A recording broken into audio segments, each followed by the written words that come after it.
अपने मुश्किल वादों को भी पूरा करने की कोशिशों में पूरी तरह से दिल्ली की नई सरकार लगी हुई है। लेकिन जो आदर्श तय किए गए हैं पार्टी की ओर से, पार्टी नेताओं के लिए और साथ ही साथ अब सरकार में पहुंच चुके, मुख्यमंत्री बन चुके और मंत्री बन चुके उसके तमाम नेताओं के लिए, क्या उन आदर्शों को ध्यान में रखते हुए, उन पर चलते हुए सरकार चलाने के लिए आम आदमी पार्टी के सामने, आम आदमी पार्टी की सरकार के सामने नई चुनौतियां नहीं खड़ी हो जाएंगी? क्या ये सब कुछ इतना आसान होगा? इसी पर आधारित है हमारा आज का खबर विशेष, मुश्किल डगर पनघट की।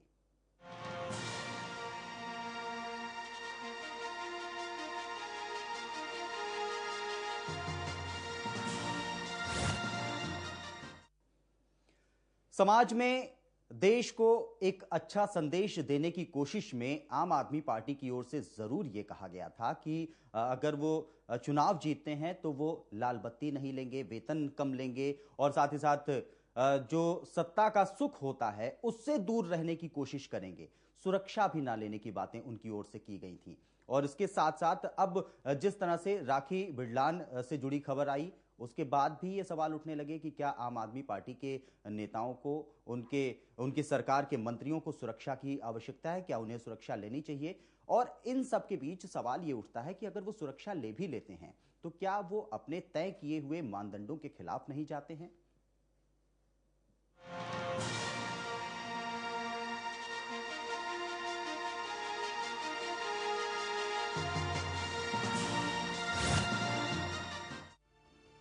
देश का हालिया राजनीतिक धमाका आम आदमी पार्टी की शानदार एंट्री के साथ हुआ।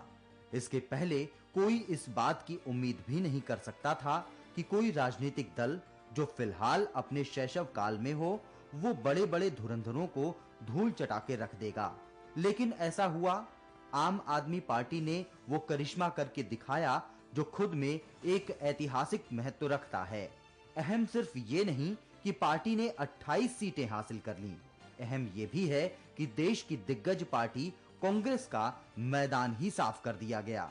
अहम ये भी है कि 3 बार से दिल्ली की मुख्यमंत्री रहने वाली शीला दीक्षित के खिलाफ पार्टी का नेतृत्व करने वाला शख्स उन्हें चुनौती देते हुए खुद चुनाव लड़ता है और अंजाम जिसकी कल्पना की जा रही थी उसे पलट कर दिखा देता है। उन परिस्थितियों में जबकि दिल्ली में पिछले 15 सालों में हुए कामों के बल पर शीला दीक्षित को मैनेजमेंट की कमी के लिए भले ही दोषी माना जाए, विकास के नाम पर उन पर ज्यादा उंगलियां नहीं उठाई जा रही थीं। इसीलिए शायद दिल्ली के विधानसभा चुनाव में विपक्ष की ओर से भी विकास को कोई बड़ा मुद्दा बनाकर पेश नहीं किया जा रहा था और कांग्रेस इसी विकास को मुद्दा बनाकर जनता से वोट की अपील कर रही थी। मगर सब कुछ रखा का रखा रह गया और आम आदमी पार्टी आई और 70 में से 28 सीटें बटोर ले चली। परिणामों ने सबको हैरान किया। लेकिन अब सोचने वाली बात यह है, ये हुआ तो हुआ कैसे? इनके पीछे एक कारण जो निकल कर आता है वो है आपके मानदंड, जिसे राजनीतिक पार्टी बनाने के साथ ही आम आदमी पार्टी ने हमेशा साथ लेकर चलने का दावा भी किया है। और फिर दिल्ली के परिणाम सामने आने के बाद भी उनके पालन की बात की जा रही थी। माना कि पार्टी की ओर से जो आदर्श पेश करने की कोशिश की जा रही है वो काफी आकर्षक हैं, उससे त्याग और समर्पण का एक अच्छा संदेश भी मिलता है। लेकिन जब जमीनी अर्थों को निकालते हुए उन मानदंडों को देखा जाए तो सवाल उठता है कि क्या आम आदमी पार्टी और विशेषकर दिल्ली में बनी उसकी सरकार उन मानदंडों का कड़ाई से पालन करके उस तरह से सरकार चला पाएगी जैसा कि दावा किया गया है। कुछ विशेष बातों का अगर जिक्र करें तो आपने कहा कि वो सरकार बना रहे हैं, मुख्यमंत्री मंत्री भी बन रहे हैं, लेकिन वो सरकारी सुरक्षा नहीं लेंगे। आपके मुख्यमंत्री और मंत्रियों ने सरकारी घर लेने से भी मना कर दिया था। केजरीवाल बाद में घर लेने के लिए तैयार भी हो गए थे, लेकिन कथित रूप से जनता की आपत्ति के बाद 5-5 कमरों के 2 फ्लैट्स लेने से भी केजरीवाल को इनकार करना पड़ा। लाल बत्ती भी ना लेने का दावा काफी पहले ही कर दिया गया था। वेतन भी आधा लेने का दावा किया गया था। जाहिर है इन सब के जरिए एक आदर्श स्थापित करने की कोशिश हो रही है, मगर उससे सरकार चलाने में अगर दिक्कतें आने वाली हैं तो आखिर पार्टी का इन दावों के पीछे का मकसद क्या है?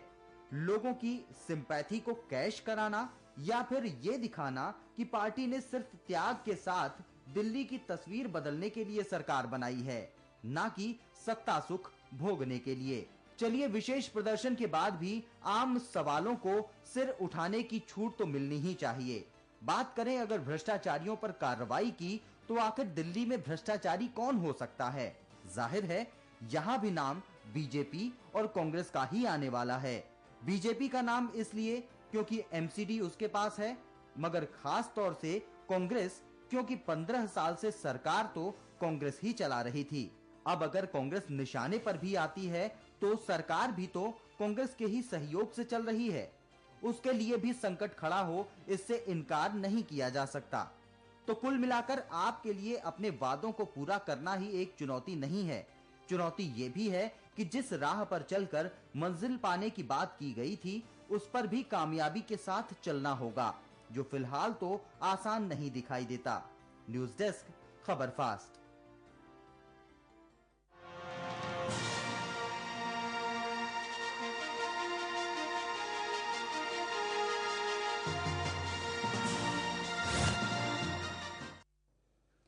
तो निश्चित रूप से चुनौतियां और मुश्किलें कई सारी हैं आम आदमी पार्टी के सामने, आम आदमी पार्टी की सरकार के सामने। हमारे साथ हमारे मेहमान के तौर पर वरिष्ठ पत्रकार डॉक्टर सतीश त्यागी साहब मौजूद हैं। उनका बहुत बहुत स्वागत है कार्यक्रम में। डॉक्टर त्यागी, जिस तरह से आम आदमी पार्टी की चुनौतियों की बात की जा रही थी, उनके बीच अब सवाल उठता है कि सरकार चलाना, पार्टी चलाना, इसके साथ साथ आगामी लोकसभा चुनावों की तैयारी करना, अपने वादों को पूरा करना, क्या ये सब एक बड़ी चुनौतियां और बड़ी मुश्किल है आम आदमी पार्टी के सामने? देखिए, बहुत बड़ी चुनौती, मैं कहूँगा बहुत बड़ी ऐतिहासिक चुनौती उनके सामने है जी। क्योंकि अगर आम आदमी पार्टी के राजनीतिक दल तो वो अभी बना है 1 साल पहले जी, और उससे पहले करीब 1-1.5 साल का एक ऐसा अरसा रहा है जिसमें वो आंदोलन बन के आया था जी। अभी भी मेरा मानना है कि आम आदमी पार्टी को एक राजनीतिक दल, परिपक्व राजनीतिक दल कहना बड़ा मुश्किल काम है। अभी ये इवॉल्व हो रहा है, धीरे धीरे पार्टी बनने की स्थिति में आ रही है।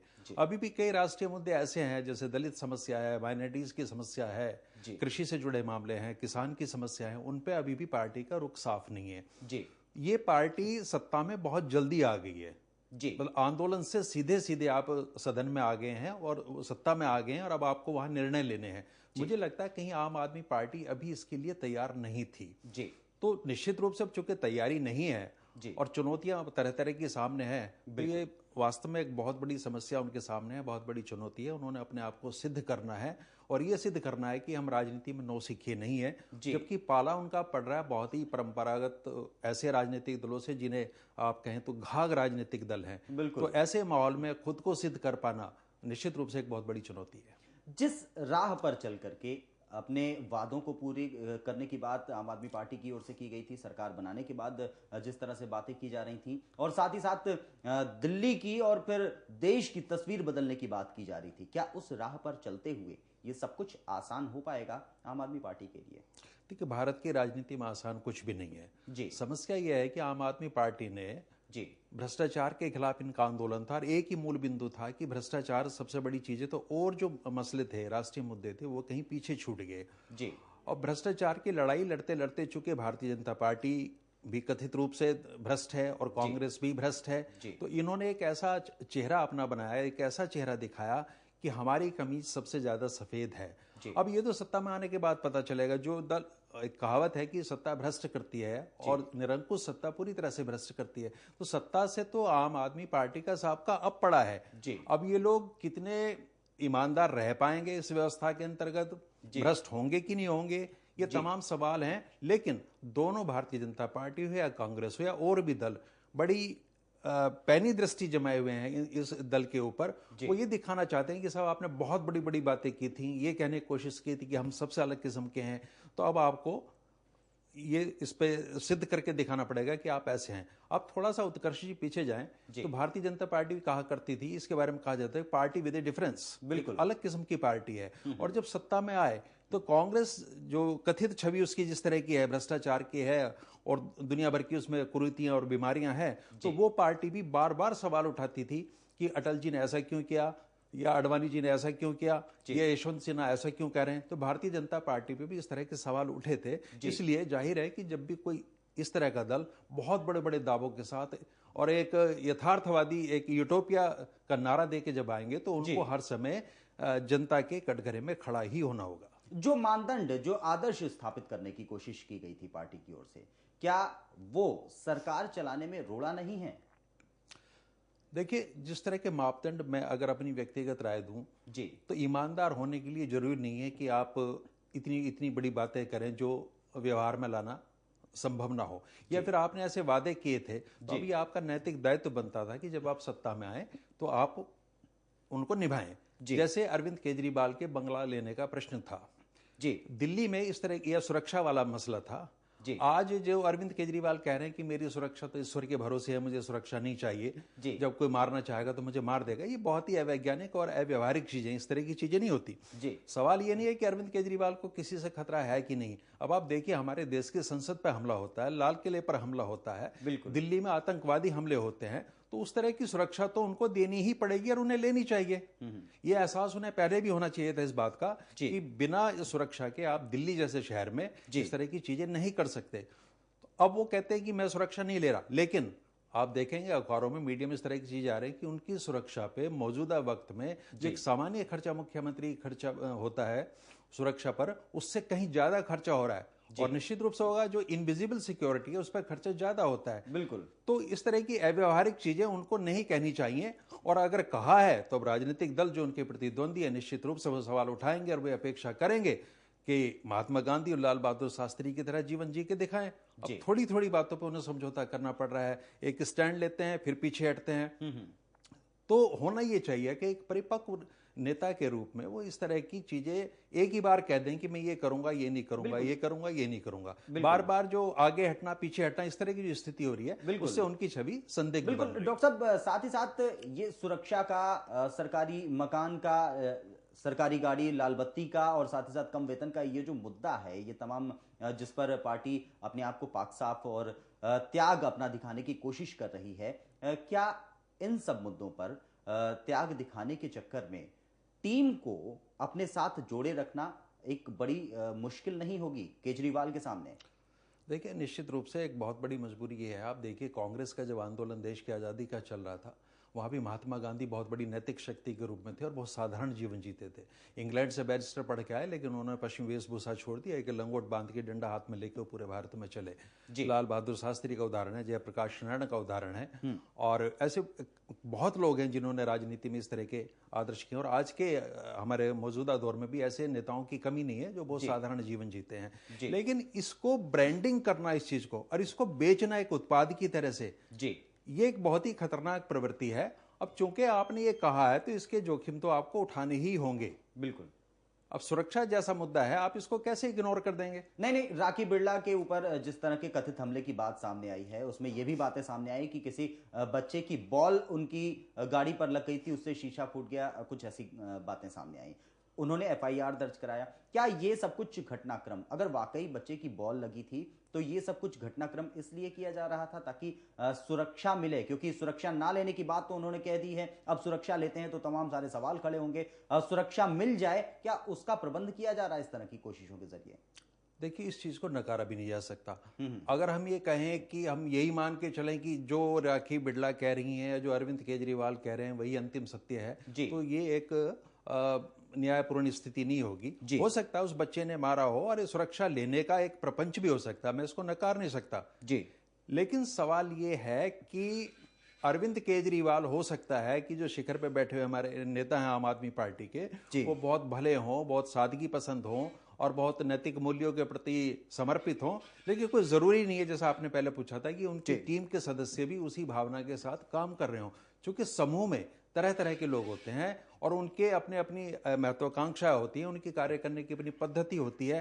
तो अब ये मान के चलना कि आम आदमी पार्टी के पूरे कुनबे के अंदर सारे के सारे अच्छे लोग हैं, बहुत ही नैतिक और आदर्शों के धनी लोग हैं, ये कहना बड़ा मुश्किल है। जिस तरह से अरविंद केजरीवाल ने, डॉक्टर साहब, बीते दिनों में शुरुआत में कहा था कि वो सरकारी बंगला नहीं लेंगे, उसके बाद बंगला लेने पर 2 फ्लैट्स लेने पर राजी भी हो गए, उनका रंग रोगन भी काफी तेजी से हुआ, लेकिन अंत में फिर वो पलट गए। उन्होंने कहा कि जनता नहीं चाहती है कि वो इस बंगले में जाएं। तो क्या आखिर इस अनिश्चितता के पीछे क्या कारण है? क्यों इतना अनिश्चित वातावरण बना हुआ है कि क्या करना है क्या नहीं करना है, ये फैसला नहीं हो पा रहा है? देखिए, बिल्कुल गलत संकेत गया है जी। अरविंद केजरीवाल की बिना जानकारी के लिए उनका मकान नहीं तलाश किया गया, और जब वहाँ सारा कार्य शुरू हो गया, उस जो बंगले तैयार हो रहे थे 2, तो उनकी जानकारी में था। और आप उसके बाद के बयान को देखिए, जब उन्होंने इसको अस्वीकार किया जनता के दबाव में या जो मीडिया, सोशल मीडिया के प्रभाव के तहत, उन्होंने कहा कि पहले मैं 4 कमरों के मकान में रहता था, 5 में आ जाऊंगा, ऐसा तो कोई बहुत बड़ी बात नहीं थी। इसका मतलब इसको वो कोई 2 जो कोठियां मिल रही थी उनके 10 कमरे वाले को, इसको वो कोई बहुत बड़ी बात नहीं मान रहे थे। कहीं ना कहीं उन्होंने इसको स्वीकार कर लिया था, लेकिन कहीं मरे मन से जनता के दबाव के तहत उन्होंने, चलिए ठीक है साहब, जनता कह रही है और तो मैं इसको अस्वीकार करता हूं। होना यह चाहिए था, आदर्श स्थिति ये थी कि जब दिल्ली सरकार ने उनके लिए मकान तलाश करना शुरू किया, उन्हें बहुत ही कड़े शब्दों में कहना चाहिए था कि मेरे लिए छोटा से छोटा मकान तलाश किया जाए, क्योंकि ये मेरी नैतिकता का प्रश्न है, ये मेरी वीआईपी संस्कृति खत्म करने का जो हमारा नारा है, हमारी सरकार की जो घोषित नीति है, उसके अनुरूप नहीं है। तो ये चीज उनको पहले साफ कर देनी चाहिए थी। तो कहीं ना कहीं जनता में इस तरह का संदेश गया है कि कहीं अरविंद केजरीवाल के व्यक्तित्व में लचीलापन है, और वो राजनीति में आने के बाद में दोहरे चेहरे के साथ वो राजनीति में काम कर रहे हैं। तो एक विरोधाभास साफ साफ उनकी इस चिंतन में, ये जनता की, डॉक्टर साहब, जनता की बार बार राय लेने का मतलब क्या है? बार बार सरकार बनाने की बात आई थी, तब भी आया था, और कई अन्य मौकों पर भी आया, साथ ही साथ मकान घर लेने को के मुद्दे पर भी जनता की राय। क्या सरकार ही, पूरी सरकार, पूरा कार्यकाल अगर इनको मिल जाता है काम करने के लिए, तो पूरे कार्यकाल में ये जनता की राय ही लेंगे? उत्कर्ष जी, आपने एक अरविंद केजरीवाल ने एक पुस्तक लिखी है, हिंद स्वराज जी। महात्मा गांधी ने भी 1909 के दौर में एक किताब लिखी थी हिंद स्वराज के नाम से जी। उस सारी किताब को आप पढ़िए, अरविंद केजरीवाल की जो पुस्तक है जी, उसमें एक कंसेप्ट है कि सत्ता पूरी तरह से जनता के हाथ में देनी है, जनता ही तय करेगी। जी। तो आप सत्ता दीजिए जनता के हाथ में, सत्ता का विकेंद्रीकरण कीजिए, लेकिन अब छोटे छोटे प्रश्नों पर कि मैं सुरक्षा लूं कि नहीं लूं, मैं बंगला लूं कि नहीं लूं, मुझे सरकार बनानी चाहिए कि नहीं बनानी चाहिए जी, तो रिप्रेजेंटेटिव डेमोक्रेसी में आप एक स्थापित जो हमारी संवैधानिक व्यवस्था, उसके तहत आप चुन के आए हैं जी। आपके पास 28 विधायक हैं, वो प्रतिनिधि हैं जनता के। बार बार आप अगर जनता से इन मुद्दों पर राय लेंगे तो ये कोई अच्छी स्थिति नहीं है, और ना ही जनता को इतनी समझ होती है हर बात की कि वो जवाब देगी। और क्या जरूरी है कि जिस तरह का ये जनमत संग्रह आ रहे हैं, जिस तरह का आपका ये गणित आप बता रहे हैं लोगों को, इसकी कितनी मान्यता है या इसका जो दायरा है वो कितना है? दिल्ली से बाहर के बहुत लोग इस तरह की चीजें भेज रहे हैं, तो और वैसे भी ना हो, अगर इन चीजों को भी हटा दें, हम निटी ग्रिटीज को हटा दें, तो इस तरह का इतने बड़े लोकतंत्र में और इतनी ऐसी व्यवस्था में ये चीजें चलने वाली नहीं है, अव्यवहारिक है। बिल्कुल, निश्चित रूप से। लेकिन भ्रष्टाचार के खिलाफ लड़ाई लड़ने की बात इन्होंने शुरुआत से की। भ्रष्टाचार की खिलाफत करने वाले आंदोलन से ही ये लोग प्रकट भी हुए और उसके बाद राजनीति शुरू की, उसमें अपना मुद्दा, अपनी खिलाफत भ्रष्टाचार को मुद्दा बना करके ही आगे बढ़े कि भ्रष्टाचार दूर करना है, देश में पारदर्शिता, सिस्टम में पारदर्शिता लानी है, तमाम सारे दावे। भ्रष्टाचार के मुद्दे को लेकर के अब जिस तरह से पिछली सरकारों पर कार्रवाई की बात कर रहे हैं, पिछली सरकारों में जो लोग रहे जिम्मेदार पदों पर, उन पे कार्रवाई की बात कर रहे हैं, कांग्रेस को लेकर के ये भी अभी चूंकि बीते दिनों में बात आई कि भ्रष्टाचारी कोई भी हो, केंद्रित उस बात में शीला दीक्षित थी, भ्रष्टाचारी कोई भी हो उनके खिलाफ कार्रवाई की जाएगी। क्या संभव है ये कि कांग्रेस का समर्थन लेकर के वो सरकार चला रहे हैं? भले ही इसके सियासी फायदे नुकसान आम आदमी पार्टी भी जानती है, कांग्रेस भी जानती है, क्या संभव है ये कि ये भ्रष्टाचारियों के खिलाफ कार्रवाई करें, उस समर्थन को जारी भी रख पाएं?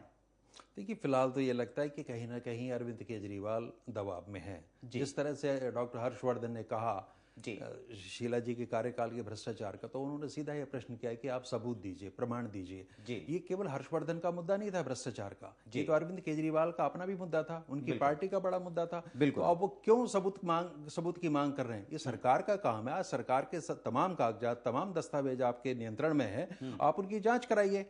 आप किसी हर्षवर्धन से या किसी अन्य से किस लिए सबूत की मांग कर रहे हैं? तो इस तरह का आम जनता में ये संकेत ये गया है, उसको अरविंद केजरीवाल बेशक नकारें या उनके समर्थक नकारें, लोगों ने ये माना है कि कहीं ना कहीं कांग्रेस पार्टी से उनकी कोई डील है जिसके तहत ये तमाम कार्य हो रहे हैं। अब जरूरी ये है कि अगर उन्हें अपने आप को बाखसाफ सिद्ध करना है तो उनको शीला दीक्षित के 15 साल के कार्यकाल की तमाम जो इस तरह के कांड हैं, कथित कांड हैं, उनकी जांच करानी पड़ेगी, करानी चाहिए।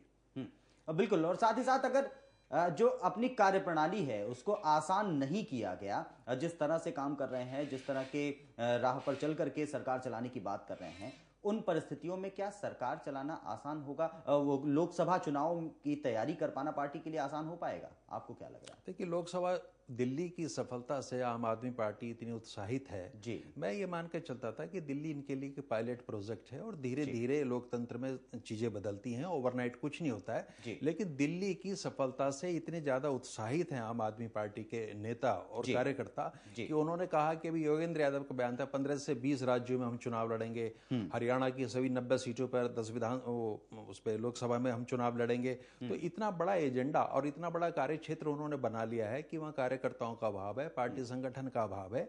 और मुझे नहीं लगता कि ऐसी स्थिति में कहीं दिल्ली उनके केंद्र से ना छूट जाए। अब अगर लोकसभा चुनाव में अरविंद केजरीवाल ने जैसा कहा कि मैं जाऊंगा और प्रचार में लगूंगा, तो उस समय दिल्ली कौन संभालेगा? दिल्ली की जनता इतनी जल्दी से अपनी समस्याओं का समाधान चाहती है और बिजली पानी के मुद्दे पे जैसे इन्होंने तत्परता दिखाई है, दिल्ली की जनता ये भी आकांक्षा कर रही है, इनसे ये उम्मीद कर रही है कि हमारे जो और मसले हैं उनको आप तुरंत प्रभाव से लागू करें।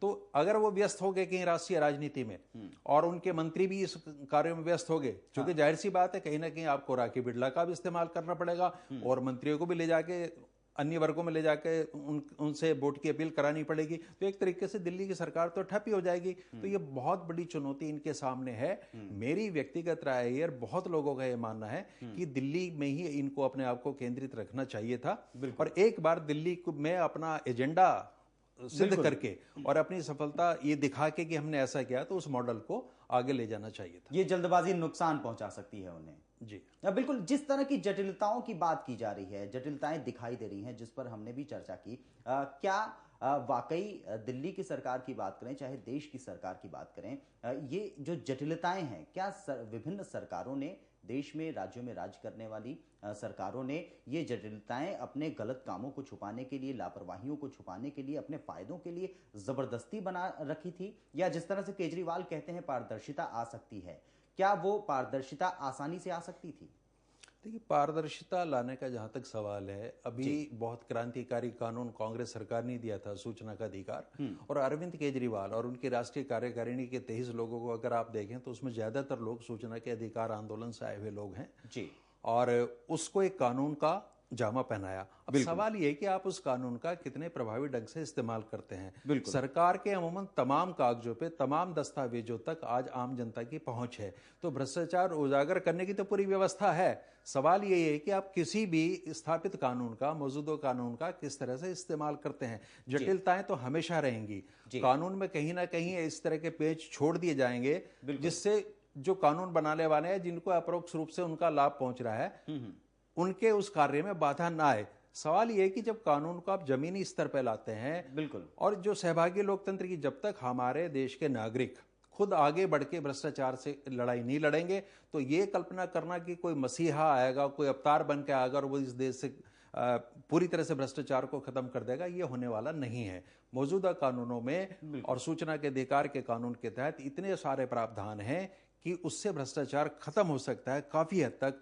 बशर्ते लोग सामने आए और उस कानून का अधिकतम लाभ उठाएं, सही तरीके से उनका पालन किया जाए। जी बिल्कुल, शुक्रिया डॉक्टर साहब। चूंकि समय सीमित है और चर्चा में अब यहाँ पर चर्चा को विराम भी देना पड़ेगा। आपका बहुत बहुत शुक्रिया हमारे साथ कार्यक्रम में जुड़े।